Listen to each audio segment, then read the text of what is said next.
ahí haciéndole caer rayos y centellas a los enemigos, ahí debatiéndose en la terapia intensiva. Así que bueno, un gran beso para ella, porque la verdad es de las que no descansa. No, quería hacer algunas reflexiones en relación a lo que el debate que se generó al principio en la coyuntura argentina. Obviamente en el marco de esta situación latinoamericana que obviamente nos influye y en el contexto mundial es obvio que está golpeando fuertemente a nuestra economía y bueno, que a las decisiones del imperio, etcétera, etcétera. Pero en relación a la movilización de los camioneros, el acto, en gran parte me parece que coincido con los fundamentos de lo que dijo Aurelio y de Eduardo, que me parece muy interesante lo que planteó. Yo soy de los que piensan que la lucha de clases existe y que es el eje de los conflictos y que se desarrolla, no se detiene. Y una cosa son los caceroleros de los jueves, donde está nítida las clases que están protestando, y otra cosa es un paro de una facción importante del movimiento obrero. Por esto no quiero decir que mecánicamente el movimiento obrero signifique clase trabajadora, ni que en la lucha de clases las instituciones que representan determinadas clases tengan una posición política en relación a lo que está en juego. Como decía mi abuela, nadie pelea por lo que alega. Yo creo que es verdad que lo que está luchando Moyano es por una cuestión de poder, que se expresó ya en River y que viene desarrollándose desde antes. Y también es claro que Moyano, la foto de Moyano en la CNU en Mar del Plata la teníamos antes, no es que ahora la descubrimos. Muchos la descubren ahora, ¿no? Pero ¿qué quiero decir con esto? Y también lo podemos, esta cuestión, la quería plantear con una simple reflexión a la cual nosotros debemos apelar en el análisis. Se quebró un frente que sostenía, no es lo de la 125, que era una movilización de los adversarios. Acá se quiebra un frente interno, y cuando se quiebra un frente interno, las consecuencias son por lo menos importantes. Y hay que saber resolverlas y enfrentarlas, porque significa una pérdida.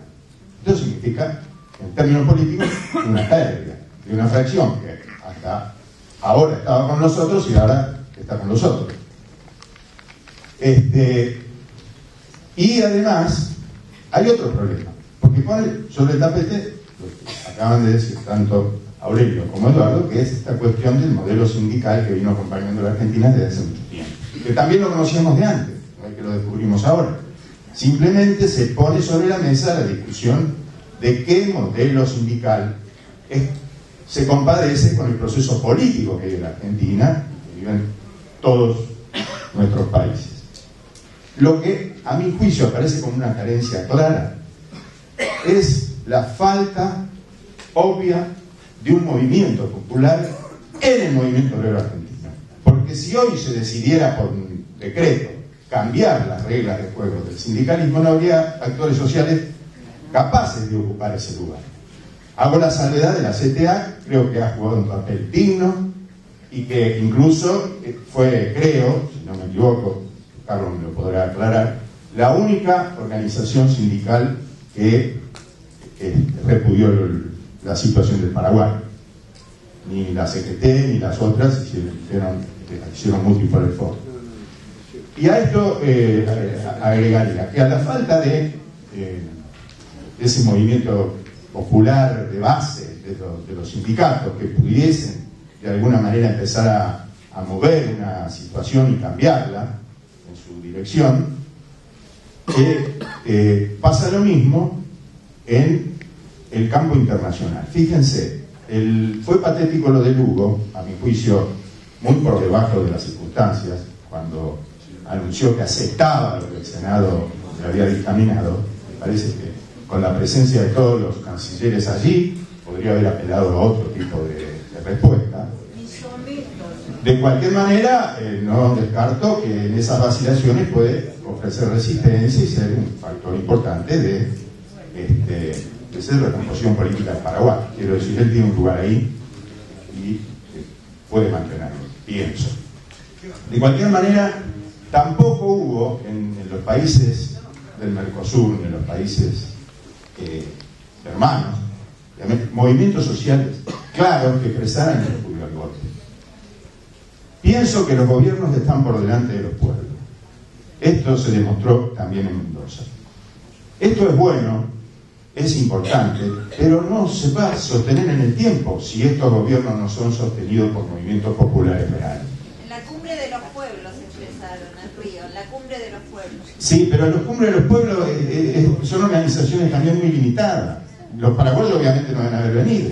Es decir, quiero decir que no hay movimientos sociales que...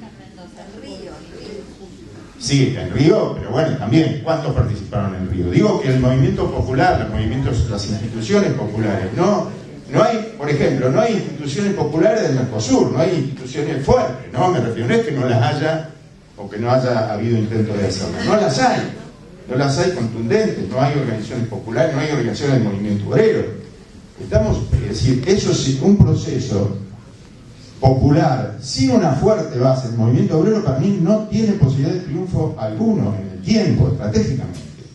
Es necesario que el movimiento obrero, digamos, una conducción, una fracción importante que tenga influencia en la clase trabajadora, dirija el movimiento obrero con el criterio de progresía que están expresando hoy los gobiernos.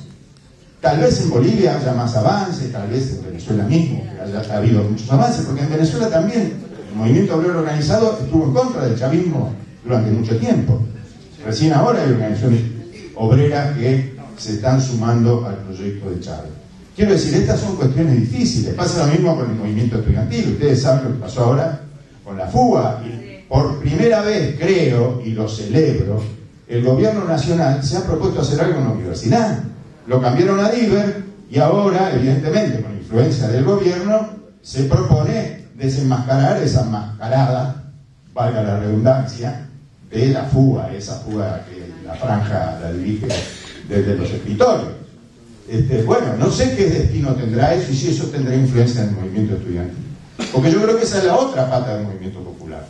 Sin un movimiento estudiantil fuerte y un movimiento obrero fuerte es difícil, porque se han dado pasos importantes. Yo creo que lo de Vélez es muy importante.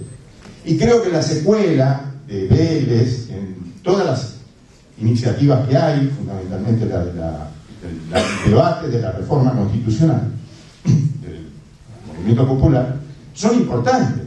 Pero esto tiene que expresarse en un movimiento político. Tiene que expresarse, y en esto seré clásico, en un frente político. Un frente con todas las letras. Expresarse y organizarse, unidos y organizados, es eso. Tiene que llegar a las bases, tiene que ser organizado en los barrios, en las fábricas, en las universidades. Si no, las luchas, porque el conflicto no se va a, diríamos, disminuir, se va a hacer más difícil y el modo de confrontación va a ser más alto, porque a medida que los intereses en juego sean mayores, va a ser más difícil. El conflicto es inevitable. Uno podía predecir lo de Lugo, se podía predecir. Le pidieron 25 juicios políticos. No se podía predecir lo de Bolivia, los movimientos tan conflictivos que se generan, esos cambios en países tan complejos. Misma Venezuela. Se está sosteniendo Chávez con una energía enorme para dar la batalla, que yo creo que también la reacción está nerviosa porque creo que sabe que va a ganar. Y eso sí es un elemento legislativo muy importante en el campo de las relaciones de fuerza en América del Sur. Bueno, está la UNASUR y la respuesta enérgica ante lo de Paraguay, que me parece excelente. La incorporación de Venezuela es una respuesta tanto a Franco como al Senado paraguayo, que era el que estaba frenando el ingreso de Venezuela al Mercosur. Todas estas cosas son positivas, pero los gobiernos están por adelante del movimiento popular.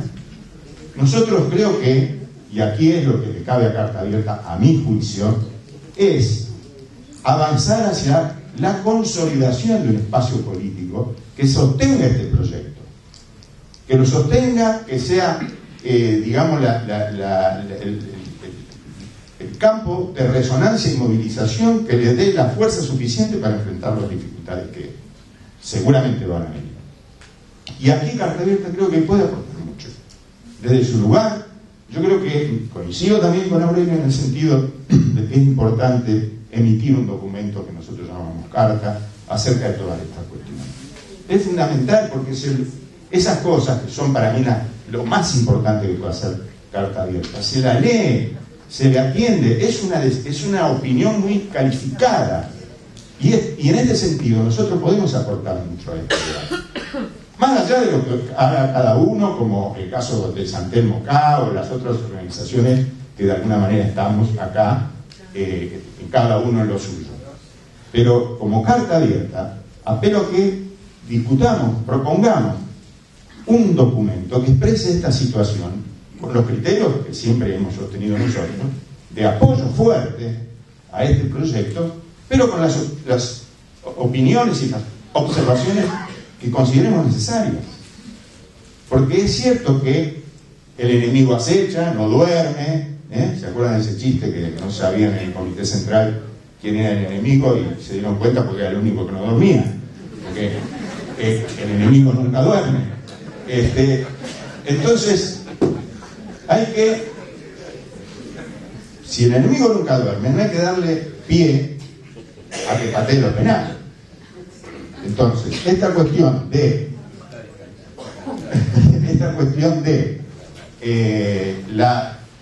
dejemos la cuestión de ganancia, que creo que es un tema complejo, y yo coincido que un tipo que gana más de 15.000 mangos tiene que pagar. Eso no puede ser en no sé si en otro lugar del mundo, yo creo que en otros lugares pagan más todavía. Pero el problema de las asignaciones familiares no puede ser, no se puede sostener eso. Eso es injusto, absolutamente injusto.